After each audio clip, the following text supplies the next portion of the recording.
हमीरपुर विधानसभा उपचुनाव की बागडोर अब भारतीय जनता पार्टी ने पूर्व केंद्रीय मंत्री और हमीरपुर के सांसद अनुराग ठाकुर को सौंप दी है। हमीरपुर विधानसभा क्षेत्र में अनुराग ठाकुर ने जनसभाओं को आयोजित किया, जनसभाओं को संबोधित किया। अनुराग ठाकुर ने भाजपा प्रत्याशी के लिए वोट मांगे और लोकसभा चुनाव में उन्हें जीत दिलवाने के लिए आभार भी व्यक्त। इस मौके पर उनके साथ भाजपा प्रत्याशी आशीष शर्मा, पूर्व मंत्री गोविंद ठाकुर सहित भारतीय जनता पार्टी के कई बड़े नेता मौजूद रहे। इस अवसर पर प्रेस के साथ बातचीत करते हुए अनुराग ठाकुर ने कहा कि वर्तमान उपचुनाव के लिए प्रदेश सरकार दोषी है। उन्होंने कहा कि अगर आजाद उम्मीदवारों के इस्तीफे को सही समय पर मंजूर कर लिया जाता तो ये चुनाव लोकसभा चुनाव के साथ हो जाते और कोई अतिरिक्त बोझ नहीं पड़ता और न ही इस क्षेत्र में बार बार कोड ऑफ कंडक्ट लगता। उन्होंने दावा किया कि प्रदेश में 3 उपचुनाव भारतीय जनता पार्टी जीतेगी। फिर 3 उपचुनाव आए हैं।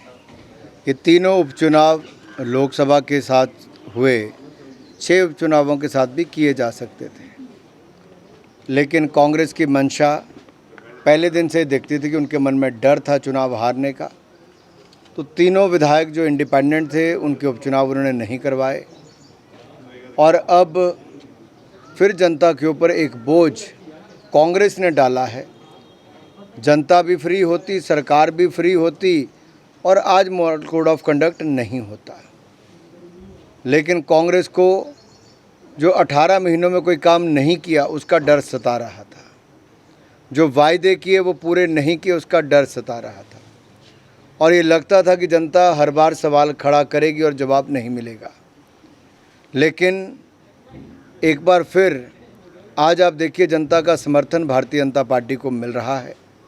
तीनों निर्दलीय विधायक जो भारतीय जनता पार्टी में शामिल हुए वो एक बड़ी जीत दर्ज करने की ओर बढ़ रहे हैं और कांग्रेस तीनों की सीटों पर हार रही है।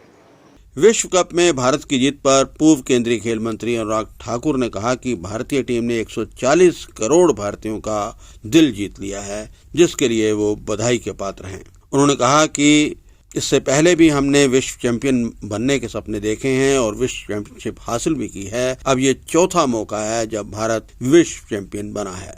उन्होंने भारतीय टीम के दिग्गज खिलाड़ियों को बधाई दी। टीम इंडिया जो भारत की क्रिकेट टीम है उनको बहुत बहुत बधाई।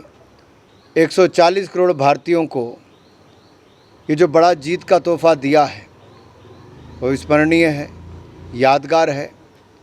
और मैंने 1983 का पहला वर्ल्ड कप उसकी जीत देखी, उसके बाद 2007, 2011 की देखी, लेकिन ये बीच में 13 वर्षों का इंतज़ार थोड़ा चुभ रहा था।